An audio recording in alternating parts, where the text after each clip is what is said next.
All right, you guys, welcome back. This is the Nutty Professor, and this is a continuation on the introductory series.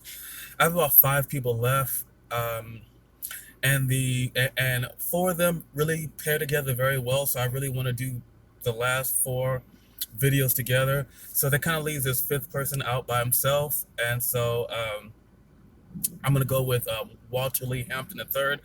I really think he has a very powerful message when it comes down to how the whole homosexuality in the black community.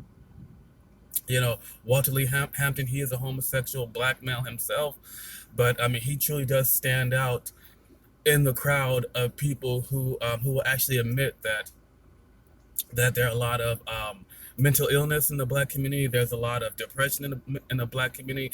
There's a lot of unsafe sex habits in the black community, and there's a whole lot of risky behaviors in the black community that the whole LGBT agenda kind of whitewashes or kind of overlooked.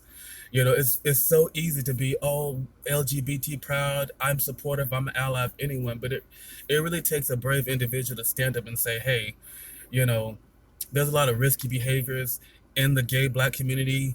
There's a lot of bareback sex. There's a lot of sex with people who you don't know. There's just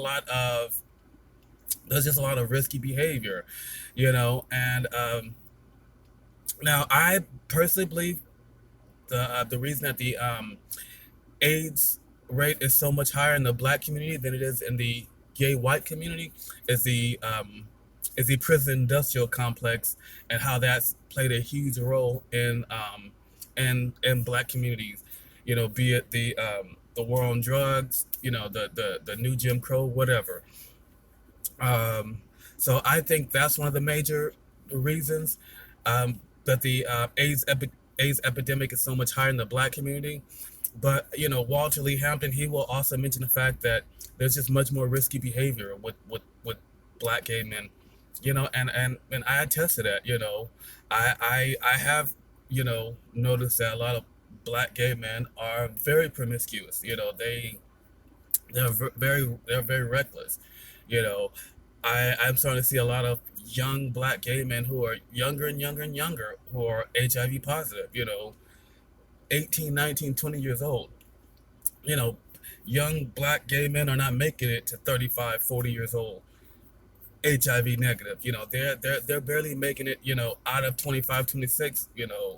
Without having it. So I think that Walter Lee Hampton, his message pertaining to black gay men is very, very important because I think we have a unique struggle when it comes down to homosexuality and the whole homosexual agenda.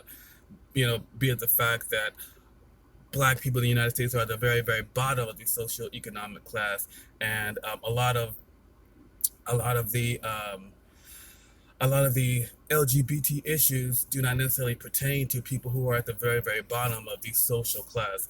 A lot of the LGBT issues pertain to more of, middle class or upper class people, as far as, work discrimination and so forth like that. When it comes down to it, when you're working at McDonald's, people really doesn't care whether you a transvestite or not. But going back, you know, black people who identify themselves as gay they really do have to look at some of the behaviors that they are doing and some of the behaviors that they are promoting, and they have really got to look at, you know, how they've got themselves in this situation, how and I'm not gonna say they, I'm saying we, all of us, because we're all in it together. Whether you're gay, straight or not, you are involved in this. You still have brothers, sisters, relatives, uncles, aunts who have to deal with this. So, I mean, it's very important that we notice that we are unique when it comes down to this, and people at the very bottom of the socioeconomic ladder have different issues to worry about than whether you know we can get a cake from a baker or something like that. And so I don't want to go too deep into this. I just kind of want you guys to really look into Walter Lee Hampton because I think he has a very important message. And you know, I'm back after taking a day off of some very needed R&R. So, glad to be back. Like I said, I have about two more videos to go, and then I'm gonna try to switch the format a little bit, and it's gonna be just a little bit different. The last couple people in this video is gonna really kind of delve more into what the series is gonna be about. You know, it's gonna really kind of introduce you into the whole series as a whole. And so, thank you guys for tuning in. And if you guys have any suggestions, questions, or comments, please leave a comment. Thank you.